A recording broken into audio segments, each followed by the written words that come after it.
Hello, আসসালামু আলাইকুম। কেমন আছেন সবাই? আশা করি সবাই ভালো আছেন। শীতের আরও একটা পিঠা আপনাদের সাথে শেয়ার করছি। এটা হচ্ছে মালেক চাচার ভাইরাল পিঠা। সেই ভাইরাল পিঠা খেতে কিন্তু আপনাদেরকে আর নরসিংদী যেতে হবে না।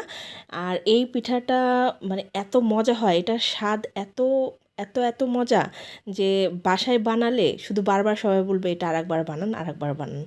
তো আমি একবার বানিয়ে এটার ফ্যান হয়ে গেছি, আর এই শীতে যে কতবার বানাবো সেটার ইয়াত্তা নাই। আর এই পিঠাটা কিন্তু ভালো দামেই বিক্রি হয়। তো বাসায় খুব কম টাকা খরচ করে এই মজার পিঠাটা কিন্তু আপনারা বানিয়ে নিতে পারেন।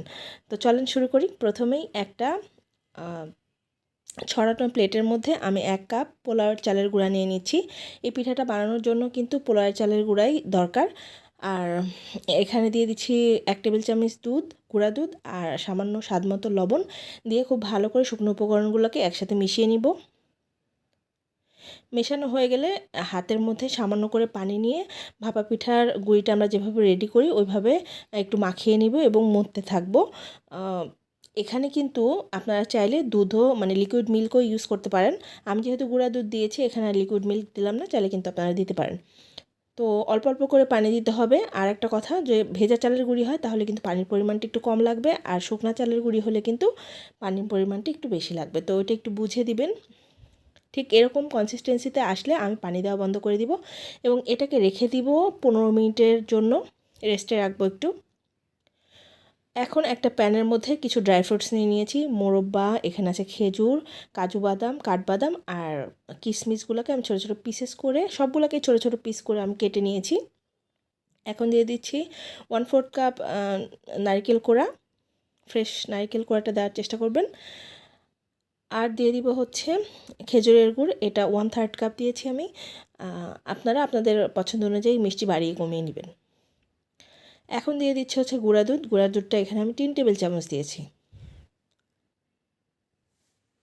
তো 3 টেবিল চামচ দেওয়ার পরে এখানে দিয়ে দিব হচ্ছে 1 টেবিল চামচের মতো ঘি। এই উপকরণগুলোকে একটা সাইডে আমি রেখে দিচ্ছি। এখন 15 মিনিট শেষ হয়ে গিয়েছে। এই শুকনা চালের মানে চালের গুঁড়োগুলোকে আমি আরও একটু ভালো করে মথে নিচ্ছি। আর এখন এই গুঁড়াগুলোকে আমি একটা চালনির সাহায্যে কিংবা ঝাঁঝরির সাহায্যে একটু চেলে নিব।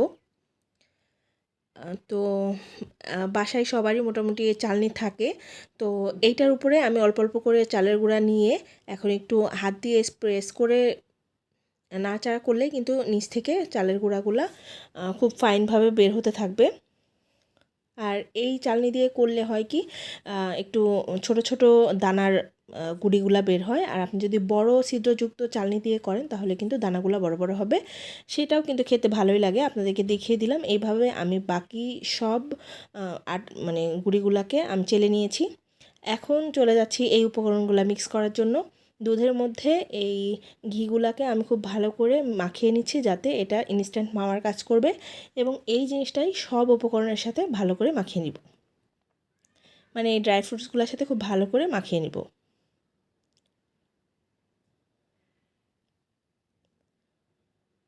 মাখানো হয়ে গেলে এখন যে ভাপা পিঠার গুঁড়িটা আমি চেলে রাখলাম ওইটার মধ্যে এই সব উপকরণগুলো দিয়ে দিব। দিয়ে জোরে জোরে কিন্তু কোনোভাবে প্রেস করা যাবে না, জাস্ট আলতো হাতে একটু মিক্স করে নিতে হবে। আর চাপ দিলে কিন্তু একটা আরেকটার সাথে লেগে যাবে, যেহেতু ভেজা গুঁড়ি। আপনারা চাইলে কিন্তু মানে একটা স্পুনের সাহায্যে ওটা করে নিতে পারেন। আপনারা ভিডিও দেখেই বুঝতে পারছেন আমি কতটা আলতোভাবে এটা মিক্স করছি। তো মেশানো হয়ে গিয়েছে আমার অলমোস্ট।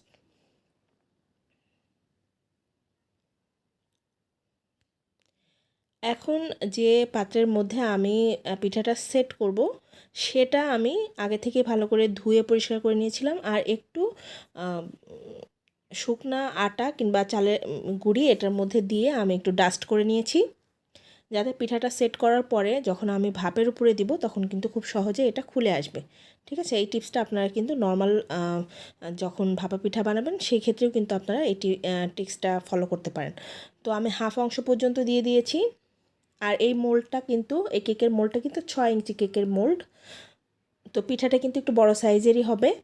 আর এখানে আমি দিয়ে দিচ্ছি হচ্ছে ফ্রেশ নারকেল কোড়া, আর দিয়ে দিব আরও একটু গুড়, খেজুরের গুড়। আমার কিন্তু খেজুরের গুড়টা খুবই পছন্দ, এই কারণে আমি একটু বেশি করে দিয়েছি। আপনারা চাইলে এই পার্টটা স্কিপ করতে পারেন। তো দিয়ে দিলাম। এখন দিয়ে দিচ্ছি আরও বাকি যে চালের গুঁড়া আছে, মানে ভাপা পিঠার গুঁড়াটা আছে, সেগুলো দিয়ে দিচ্ছি।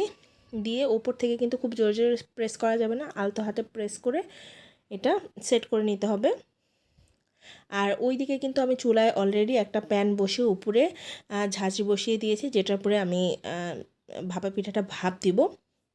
আর ওপরে কিন্তু আরও একটা সাদা কাপড় খুব ভালো করে পরিষ্কার করে ধুয়ে পানি ঝরিয়ে এখানে দিয়ে দিয়েছি। নিচ থেকে কিন্তু ভাপ উঠতে শুরু করেছে, আপনারা দেখতেই পাচ্ছেন। এখন উপরে কিন্তু আমি ভাপা পিঠাটা আলতো করে বসিয়ে দিব।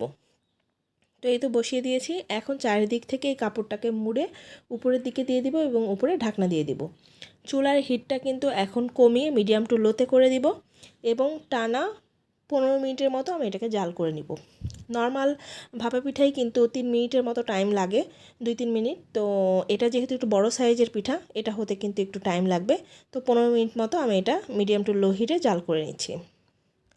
তো এই তো ডিমোল্ড করার পরে আপনাদের সামনে নিয়ে আসলাম। এটার টেস্ট অতুলনীয়, মুখে দিলে আপনি জাস্ট ভাববেন যে আপনি কী খাচ্ছেন।